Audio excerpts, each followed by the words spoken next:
शाही पाठशाला YouTube channel पर आप सभी का बहुत बहुत स्वागत है।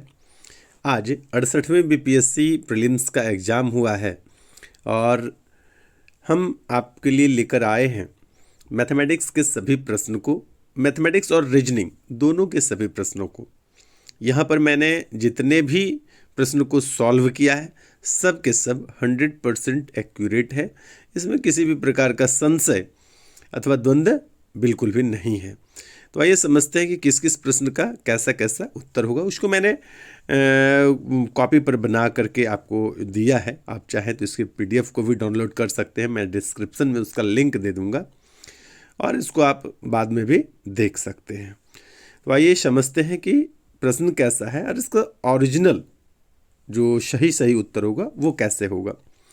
मैं उत्तर बताने से पहले कुछ बता दूं आपको कि इस बार का जो कट ऑफ होगा ना, वो निश्चित रूप से पहले के तरह बहुत ज़्यादा नहीं होगा, लेकिन क्या होगा इस पर मैं एक डिटेल डिस्कशन दूंगा। लेकिन मैं यहाँ पर एक बात और भी कह दूं कि पिछला कट ऑफ किसी का ठीक नहीं हुआ था लगभग, लेकिन दूसरे से क्या लेना देना। मैं खुद अपने बारे में बता दूं कि मैंने जो कट ऑफ आप लोगों को दिया था वो एक्यूरेट नहीं था।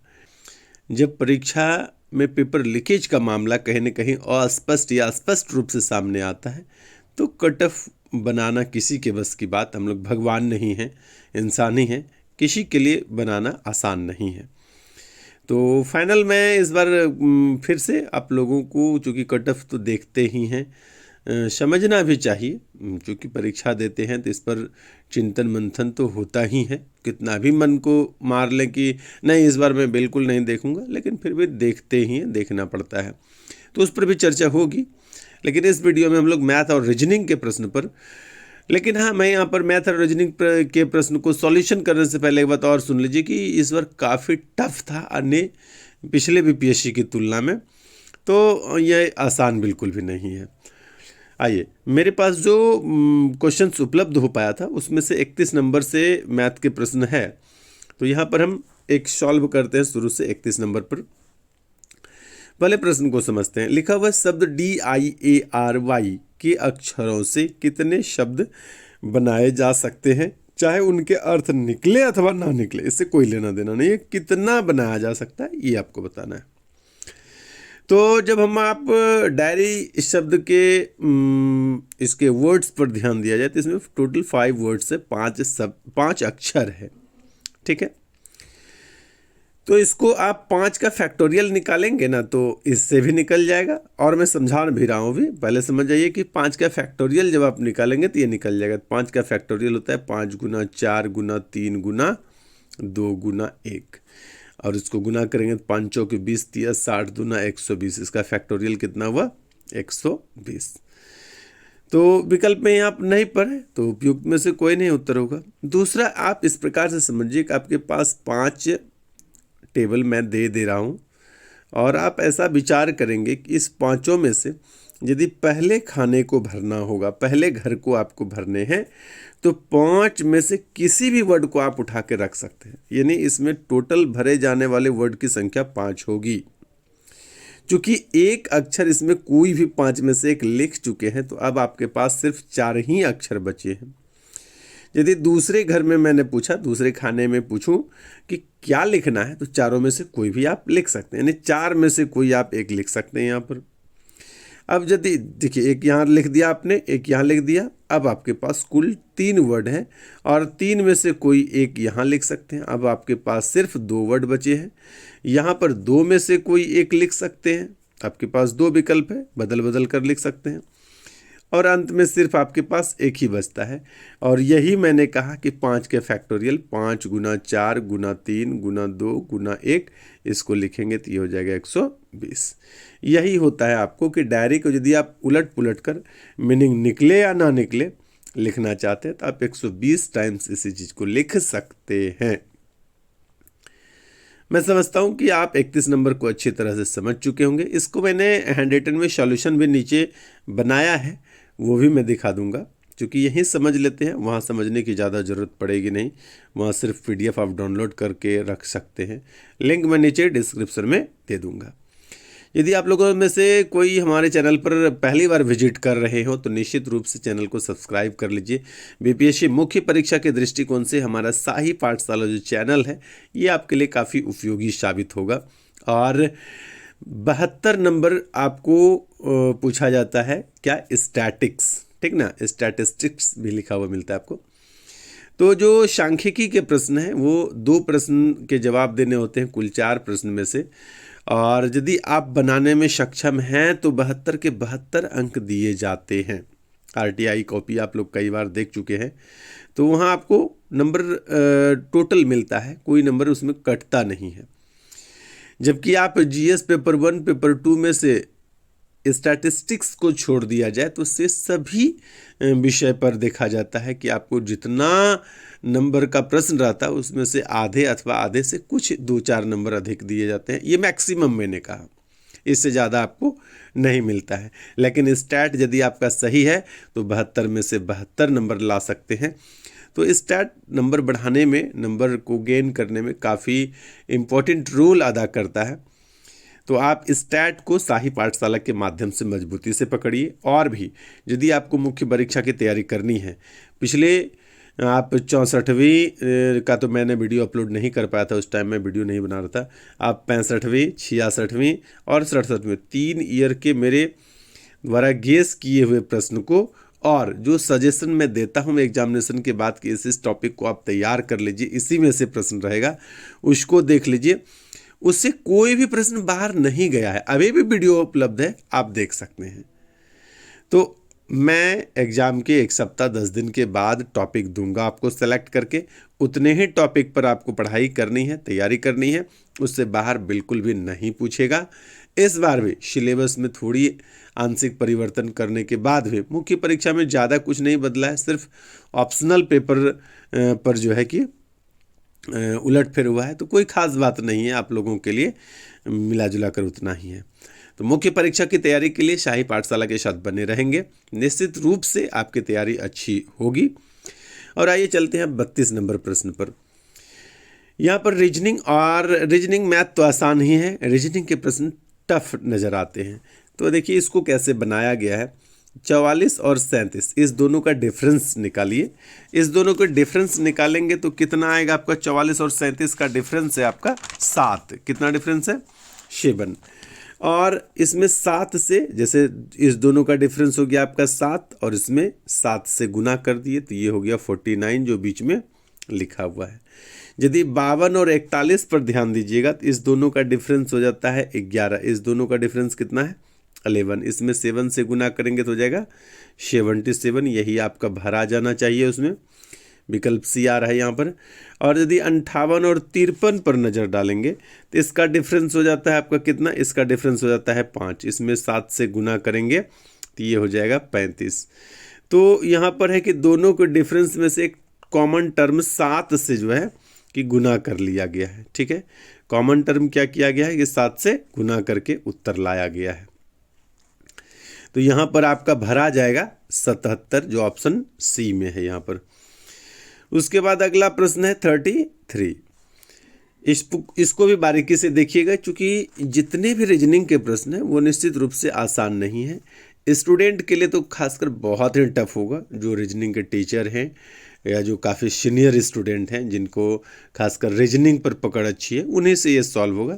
साधारण स्टूडेंट जो जिसका साधारण रीजनिंग समझ है, उनसे ये नहीं बनना है। आइए उसके बाद अगला देखते हैं कि 15 से 20। तो 15 से 20 पर यदि आप नज़र डालेंगे, इसको मैंने यहाँ पर लिखना मेरे लिए थोड़ी मुश्किल है, वही मैं सॉल्यूशन पर लेकर चलता हूँ, वहाँ पर देख लीजिए। यहाँ देखिए, यहाँ क्या है कि 15 से 20 लिखने में आपका क्या है कि 5 का डिफरेंस है। 20 से 32 लिखने में आपका 12 का डिफरेंस जा रहा है। 32 से 64 लिखने में आपका 30 का डिफरेंस जा रहा है। 30 से 118 लिखने में 56 का डिफरेंस जा रहा है। 118 से 248 लिखने में 130 का डिफरेंस है। तो ये आपको इसके आगे तो जानना है, उसको अभी नहीं। यहाँ देखिए पहले तो 5 कैसे लिखा गया, तो 5 लिखा गया 2 का स्क्वायर करके +1। 12 कैसे लिखे तो 3 का स्क्वायर +3। 30 कैसे लिखे तो 5 का स्क्वायर +5। 56 कैसे लिखे तो 7 का स्क्वायर +7। 30 कैसे लिखे तो 11 का स्क्वायर +9।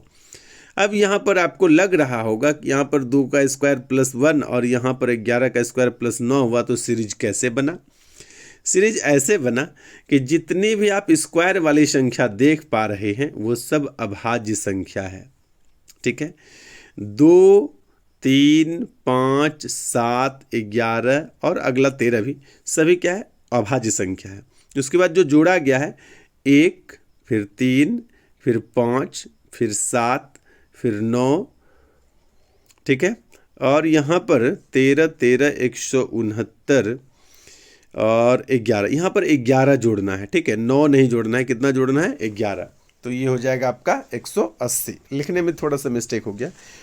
तो क्या हुआ? जोड़ें कितना? 1, 1 के बाद 3, 3 के बाद 5, 5 के बाद 7, 7 के बाद 9, 9 के बाद अगला 11 जोड़ना है। तो ये कोई स्क्वायर में यदि 11 जोड़ेंगे तो ये हो जाएगा 180, यानी 248 में से 180 जोड़ेंगे तो आपका हो जाएगा 428। 428 जो आपके किस विकल्प में है? 428 जो विकल्प यहाँ पर ए में ही है। तो मैं समझता हूँ कि आप इस रीजनिंग को भी अच्छे आप YouTube पर भी देखेंगे तो बहुत कम लोग, मैं समझता हूँ कि इसको सॉल्व किए होंगे। स्पेशल जो मैथ अथवा स्पेशल रीजनिंग के जो टीचर हैं उन्हीं लोगों से ये बनेगा। और काफ़ी सीनियर मोस्ट स्टूडेंट जो हैं, जिन सीनियर मोस्ट नहीं, सीनियर मोस्ट के साथ साथ जिनकी रीजनिंग पर अच्छी पकड़ हो, उनमें से। आइए उसके बाद अब मैं चलता हूँ 34 नंबर प्रश्न पर। 34 नंबर प्रश्न क्या कहना है कि यदि फास्टर को आप इस तरह से 222, 92, 12319 लिख सकते हैं, MONK को 15161412 लिख सकते हैं, तो गाइड को इसी क्रम में कूट भाषा में आप क्या लिखेंगे? ठीक है, तो इसमें यहाँ पर काफ़ी समझना है। जैसे फास्टर लिखते हैं, F के लिए क्या लिखते हैं? 6, A के लिए 1, S के लिए कितना? S 19 होता है, T कितना आता है? T 20 होता है, और E कितना है? 1 है, R क्या है? 18। मैं फिर से इसको लिख देता हूँ, 6, 1, 19, T है 20, E है 5 और R है 18। अब यदि देखा जाए तो यहाँ पर लिखा हुआ है 22, उसके बाद लिखा हुआ है 2, और उसके बाद क्या है आपका? 9, और ये T के लिए लिखना था, यहाँ पर T के लिए 20 लिखना है। ये कितना है? 20 है, तो 9 हो गया। फिर है आपका 21, और फिर कितना है? 23, और फिर कितना है? 19। यदि आप ध्यान देंगे तो ये दोनों मिलकर 28, ये दोनों मिलकर 28, ये दोनों मिलकर 28, यानी कि अल्टरनेट टर्म में आप देख रहे हैं कि योग 28 है, और इस अल्टरनेट में एक बढ़ता चला गया, 1 से बढ़कर 2, 20 से बढ़कर 21, 18 से बढ़कर 19। इस प्रकार से होता जा रहा है। मॉन्क में भी यही हो रहा है और गाइड में भी यही हो रहा है। मैं यहाँ पर आपको दिखा देता हूँ सॉल्यूशन, चूँकि मैंने बनाया हुआ है। यहाँ पर यदि आप देख रहे होंगे तो यहाँ देख रहे हैं कि FASTER में F6 है, A1 है, S19 है, T20 है, E5 और R18 के लिए। और इसके लिए जो कूट भाषा का प्रयोग किया गया है 222, 921, 2319, एक साथ इस तरह से लिखा हुआ है। तो ये दोनों जोड़ करके 28 हो गया, ये दोनों जोड़ के 28, ये दोनों जोड़ के 28। और अब जो अल्टरनेट में आप 3 बचाए तो 1 के बाद 2, 20 के बाद 21 और 18 के बाद 19 लिखा हुआ है। ठीक इसी प्रकार से यहाँ भी देख रहे हैं। तो जैसा आपको दिया हुआ है इसी क्रम में ऑप्शन को भी लेना है। तो GUIDE के लिए क्या होगा? तो G के लिए आता है 7, U के लिए 21, I के लिए 9, D के लिए 4 और E के लिए 5। पहले दोनों को मिला करके कितना होना था? 28। तो दोनों में 7 में 21 जोड़ेंगे 28 हो जाएगा, 19 में 9 जोड़ेंगे 28 तो 28 हो जाएगा, और 5 23 में जोड़ेंगे तो 28 हो जाएगा। उसके बाद U 21 होता था 22 लिखना था, D 4 होता है तो 5 लिखना था। कहने का मतलब अब आप इसको यदि सजा कर लिखते हैं तो आपके पास 21, 22, 19, 5, 23 ये बनता है, जो किस विकल्प में है? 20, 21, 19। यहाँ आप देखेंगे, यहाँ देखिए 20, 19, 21 कहाँ पर है? फिर से मैं देखूँ क्या लिखा हुआ है। यदि देखा जाए तो 21, 20, 19, 5, 23 ये है। 21, 22, 19, 5, 23, 21 वहाँ विकल्प बी आप देखिए 21, 22, 19, 5, 23 विकल्प बी में दिया हुआ है। मैथ आपका निश्चित रूप से आसान था, रीजनिंग से तुलना किया जाए तो। क्या है कि एक आयत का क्षेत्रफल आपको दिया हुआ है। आयत का क्षेत्रफल जैसा आप जानते हैं लंबाई गुना चौड़ाई यानी L इंटू बी होता है। ये कितना दिया हुआ है? 30 दिया हुआ है। उसके बाद वर्ग का परिमाप, इसका सूत्र भी आपको आसानी से याद रहता होगा, L 2 into L plus B, इतना बराबर कितना दिया हुआ है? 26। अच्छा, यदि इस 2 से कटाइएगा तो कितना बचेगा? यहाँ पर 13 बचेगा, यानी लंबाई प्लस चौड़ाई बराबर 13। यदि आप चाहते हैं कि इसको सॉल्व करें तो आप लिखेंगे कि L बराबर 13 माइनस बी। यहाँ से ये जो L का मान है 13 माइनस बी, इसको यहाँ पर रख दीजिए। L के जगह क्या लिख देंगे? L के जगह लिख देंगे L बराबर लिख देंगे 13 माइनस बी और इंटू में बी, तो गुना में बी कर देंगे। मैं लिख कर दिखाता हूँ। यहाँ लिख देंगे 13 माइनस बी और गुना में बी और बराबर 30। इस प्रकार से इसको हल करेंगे तो आपके पास द्विघात समीकरण आ जाएगा। क्या आ जाएगा? बी स्क्वायर माइनस 13 बी और प्लस 30 बराबर 0। इसको आप सॉल्व कीजिएगा तो उत्तर आ जाएगा, और नहीं तो आप विकल्प देखिए। यहाँ पर होता है L इंटू बी बराबर 30 दिया हुआ है, और L प्लस बी बराबर हमने कहा कि 2 कटा देंगे तो ये हो जाएगा 13। लंबाई चौड़ाई निकालना है तो यही ना 10 और 13 में से एक लंबाई और एक चौड़ाई है, अथवा बी किसी ऑप्शन में से आपका एक ऑप्शन सही हो सकता है। तो देख लेते हैं दोनों में रख रख कर। यदि आप रख रख कर चेक करेंगे तो यहाँ पर पहला ऑप्शन को रखते हैं तो ए के जगह L के जगह लंबाई के जगह 10 और चौड़ाई की जगह 20 सॉरी गलत हो गया, लंबाई की जगह 10 और चौड़ाई की जगह 3 रखेंगे तो 10 गुना 3 बराबर 30, ये पूरा हो जा रहा है। और लंबाई की जगह 10 चौड़ाई की जगह 3 रखेंगे, दोनों को जोड़ने पर 13 भी हो जा रहा है। कहने का मतलब हमारा जो विकल्प ए है ये दोनों समीकरण को संतुष्ट करता है, तो ए सही है। अब बी भी रखकर सी भी रखकर चेक कर सकते हैं आप।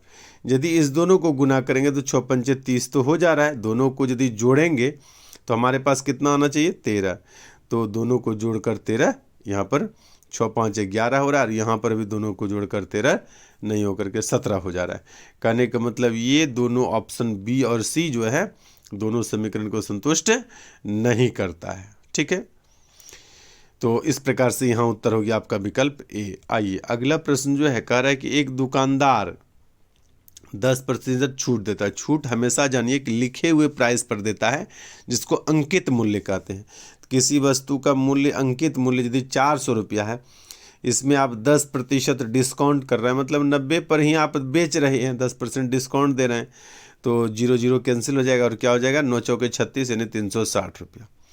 अब जितने पैसे में बेच रहे हैं इतना पैसा पर से अलग से आपको 10% GST लगाना है, तो 360 का हम 10% GST भी लगाएंगे, तो 10% निकाल कर देखेंगे 36 हो जाता है। 360 में क्या करेंगे कि 36 रुपया और जोड़ दीजिए तो ये हो जाता है 396, जो आपके विकल्प सी में यहाँ पर दिखाई दे रहा है।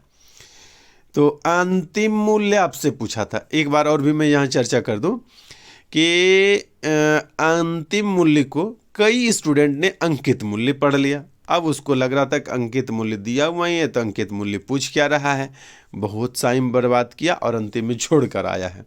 तो ये नहीं, एग्जाम में जब आप बैठते हैं तो प्रश्न को ठीक से पढ़ना चाहिए। हालांकि लिखने के लिए अंकित और अंतिम थोड़ा सा माइंड उस समय अलग प्रेशर फील कर रहा होता है, तो ये छोटी छोटी मिस्टेक हो जाती हैं, लेकिन फिर भी ये आसान प्रश्न है और इस तरह के प्रश्न में यदि छोड़ कर आते हैं तो ये ठीक नहीं है। खैर, इसका सॉल्यूशन भी नीचे है दिया हुआ, आप देखना चाहें तो यहाँ पर है। क्योंकि मैं इतना डिटेल में समझा दे रहा हूँ, मुझे नहीं लगता है यहाँ पर मैंने जो आपको कहा सब कुछ लिख दिया है कि यदि आप समीकरण निकालेंगे तो इस प्रकार से हो जाएगा, और दो नहीं तो बाय ऑप्शन आप हिट एंड ट्रायल मेथड का प्रयोग करके एक समीकरण आपका यहाँ पर है और दूसरा समीकरण यहाँ पर है, आप कर देख लीजिए, और जो भी ऑप्शन आपके दोनों समीकरण को संतुष्ट करता है वो आपका सही उत्तर दे रहा है।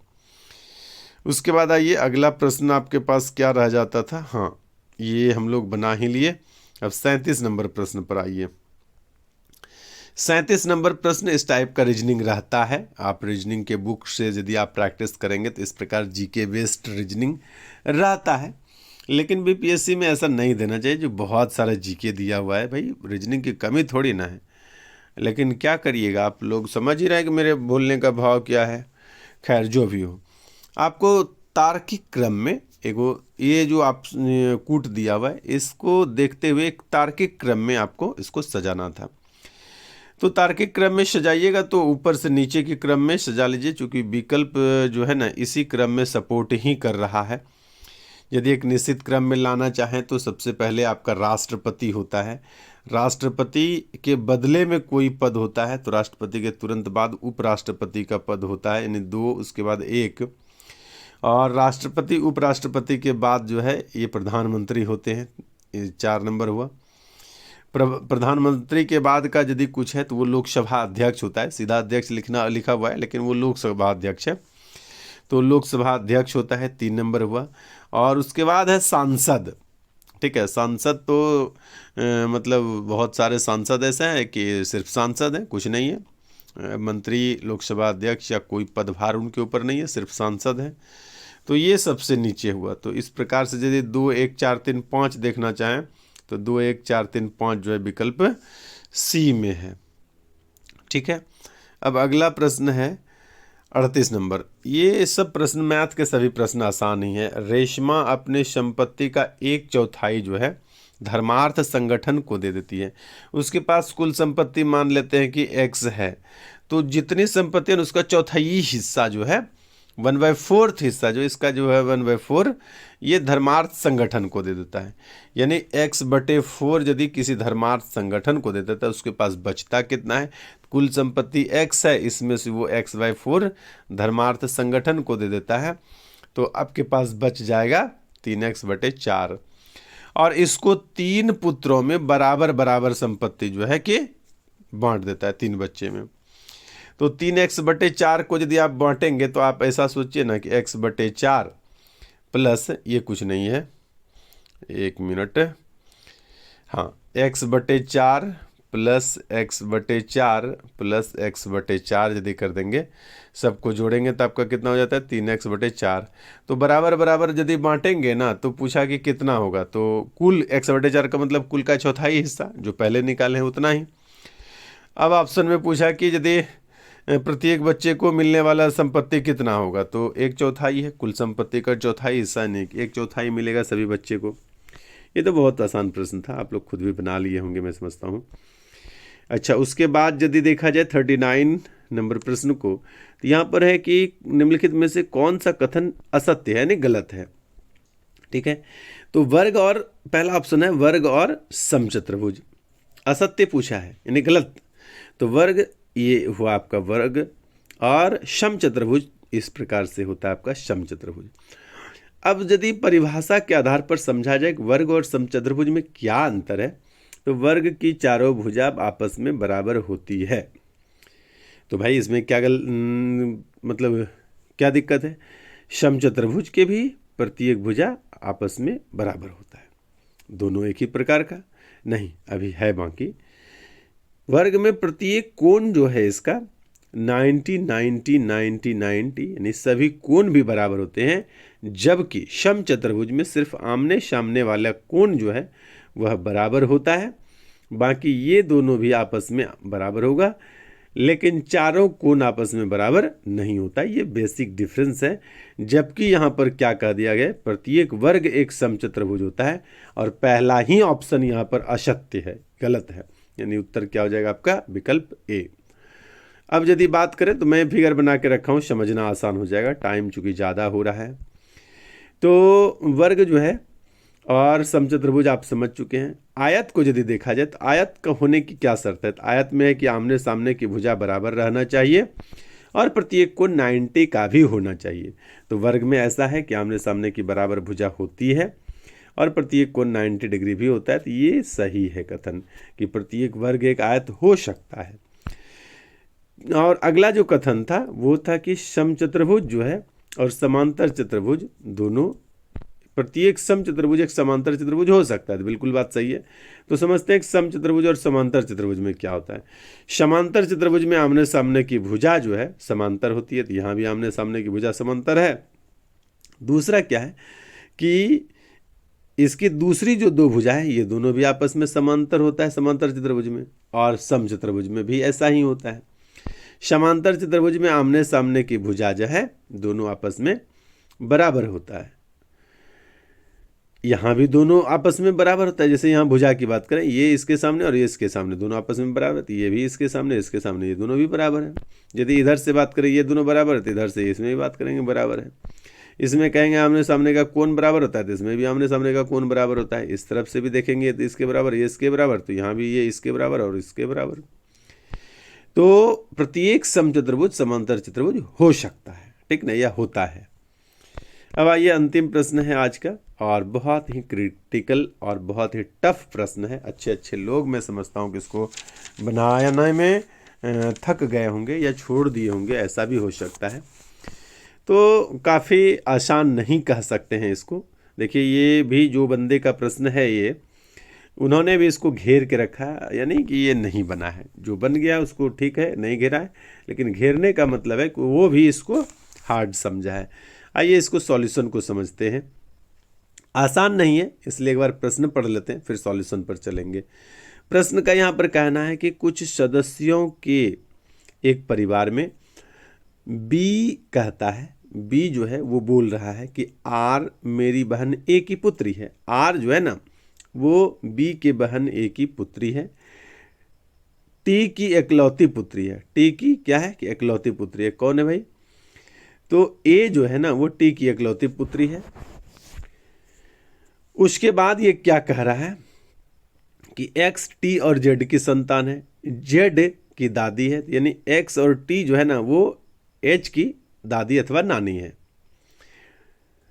टी और जेड की संतान है एक्स, और टी और जेड जो है वह एच की दादी अथवा नानी है, ठीक है। के के बारे में कह रहा है कि एम की माँ है, जो एच की इकलौती बहन है, ठीक है। एच की इकलौती बहन है आपका के, और क्या है, माँ भी है एम की। उसके बाद एक्स के बारे में कह रहा है कि इसका शादी ब्याह नहीं हुआ है, और फिर कह रहा है यदि एस ए की जीवन साथी, यानी एस ए वाइफ हस्बैंड हो, जीवन साथी हो, तो के एस के साथ किस प्रकार संबंधित है। तो मुझे लगता है कि यह प्रश्न भी बहुत क्लिष्ट कह सकते हैं, टफ कह सकते हैं। जो रीजनिंग के टीचर हैं उन्हीं से बनेगा, बाकी जो सीनियर रीजनिंग का अच्छी समझ रखने वाले स्टूडेंट वो लोग बनाएगा। ये मैंने इसको बना कर रखा है, आसान नहीं है, इसलिए बिना फिगर के समझाना थोड़ा ज़्यादा मुश्किल हो जाएगा। कह रहा है कि जो ए है, बी कह रहा है कि ए कि मेरी बहन जो है, आर जो है मेरी बहन ए की पुत्री है, तो मैंने उसी हिसाब से लिख दिया कि आर को बी की बहन ए की पुत्री के रूप में लिखा। उसके बाद कहा कि जो टी की इकलौती पुत्री, यानी ए जो है ना ये टी की इकलौती पुत्री है। उसके बाद के बाद में कहा कि टी और जेड जो है इसका इकलौता टी और जेड के बारे में कहा कि एक्स का जो है कि वो पिता है, माता पिता है। इसको इस रूप में उल्टे रूप से लिया है, उल्टी तरफ से लिया है। मैं यहाँ पर देख लेता हूँ। देखिए कहा कि एक्स जो है टी और जेड की संतान है, तो मैंने टी और जेड की संतान बना लिया। टी की इकलौती पुत्री है, और संतान का मतलब पुत्र अथवा पुत्री की चर्चा स्पेशल रूप में नहीं कहा है। यहाँ पर सिर्फ इतना कहा कि टी की इकलौती पुत्री ए है, और उसके बाद कहा कि टी और जेड की संतान एक्स है, नहीं टी और जेड का बेटा होगा, इकलौती पुत्री है तो उधर बेटा होगा। और कहा जो एच की दादी नानी है, तो ये टी और जेड जो है ना ये एच की दादी अथवा नानी है, ठीक है। और कहा एच की इकलौती बहन जो है वो एम है, और एम की माँ कौन है, के है।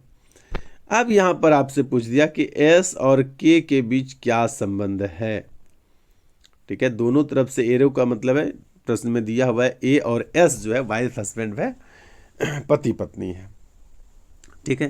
तो एस और के में क्या संबंध है, यदि आप मेरी बातों पर ध्यान देंगे तो तुरंत उत्तर आ जाएगा।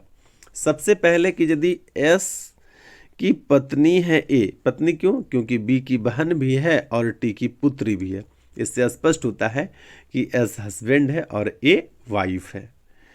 अब देखिए, यदि वाइफ के पिता माता की बात करें तो टी और जेड है, यानी एस के ससुर हैं और ससुर के नाती। ध्यान दीजिएगा, हम आपको कह नहीं रहे हैं बल्कि रीजनिंग बता रहे हैं कि ससुर का नाती का मतलब होता है या तो सगा बेटा हो जाए, बेटा बेटी अपनी संतान, अथवा साली का बेटा बेटी हो जाएगा। समझ रहे हैं? ससुर का नाते का मतलब यानी मेरा ही अपना बेटा बेटी हो सकता है अथवा साली का बेटा बेटी हो सकता है। ठीक है, तो यहाँ पर दादी नानी दोनों ऑप्शन दिया है, तो ये तब होगा जब नाती नतनी की बात होगा। लेकिन यदि ससुर के पोते पोती की चर्चा की जाए, ठीक है, तो क्या हो जाएगा? वो साले की पत्नी हो जाएगा। ठीक ना? यदि ससुर के पोते पोती की माँ पर आप जाएंगे तो क्या हो जाएगा? ये साले की पत्नी हो जाएगा। तो पूछा था एस और इसमें क्या संबंध? जब साली होगा तो जीजा साली वाला संबंध होगा, और यदि ससुर का पोता पोती होगा तो साले की वाइफ वाला संबंध होगा। तो अब आइए चलते हैं आपके ऑप्शन पर। आपको यदि यह प्रश्न में कोई डाउट है तो इसको ठीक से समझने का प्रयास कीजिएगा, दोबारा सुनने का प्रयास कीजिएगा, यह क्लियर हो जाएगा। ठीक है, दो ही बातें आपको ध्यान में रखना है कि यदि एस की पत्नी है ए, एस की पत्नी है ए और ए की माता पिता टी और जेड है, और इसका यदि एच का यदि ये नाना नानी अथवा दादा दादी है तो इसका पोता पोती अथवा नाती नातिन हुआ। यदि एस के ससुर का नाती नातिन यह हुआ तो दो ही बात संभव है, या तो वह खुद उसका बेटा बेटी होगा अथवा साली का बेटा बेटी होगा। तो साली का बेटा बेटी होगा तो ये साली उसके बेटा बेटी का माँ, यानी ये जो के है ना, ये साली हो जाएगा, जीजा साली का संबंध हो जाएगा। लेकिन ससुर का नाती नहीं होकर के ससुर का पोता होगा तो ये हो जाएगी साले की वाइफ। बात समझ गए? इसी बात पर ध्यान देना है और कुछ नहीं। आइए प्रश्न पर चलते हैं और ऑप्शन देखकर समझेंगे। यहीं पर समझिएगा कि साली की पत्नी हो सकता है और बहनोई, साला बहनोई, साली और बहनोई भी हो सकता है। ठीक ना? तो ये है। और इसी टाइप के प्रश्न में से देवर भाभी भी, यानी कि कहने का मतलब है कि यदि साला और बहनोई वाला रिश्ता है तो वहाँ पर महिला के बारे में पूछा है। यहाँ ध्यान दीजिएगा, ये यहाँ कह रहा है कि एम की माँ है तो ये के जो है एक महिला की चर्चा है, तो वाइफ हुई साले की पत्नी, तो साले को ये जो है ना ये एस जीजा लगा तो फिर उनकी वाइफ को भी जीजा लगा। इस तरह से ये रिलेशन बनाया है। रीजनिंग आप लोग समझते हैं और फिर से खुद से इस प्रश्न को समझने का प्रयास कीजिएगा। मैं समझता हूँ कि आप समझ जाएंगे। और बने रहिए शाही पाठशाला के साथ। बहुत सारे जानकारी आपको मुख्य परीक्षा से रिलेटेड है। बहुत सारे प्रश्न का उत्तर मैं बना के आपको दूंगा। बहुत सारा आंसर राइटिंग के पर कैसे आंसर राइटिंग अच्छा होगा, क्या करना पड़ता है, बहुत सारी चर्चाएं हम आपके साथ मिलकर करेंगे। बने रहिए शाही पाठशाला के साथ। आज के लिए इतना ही। धन्यवाद।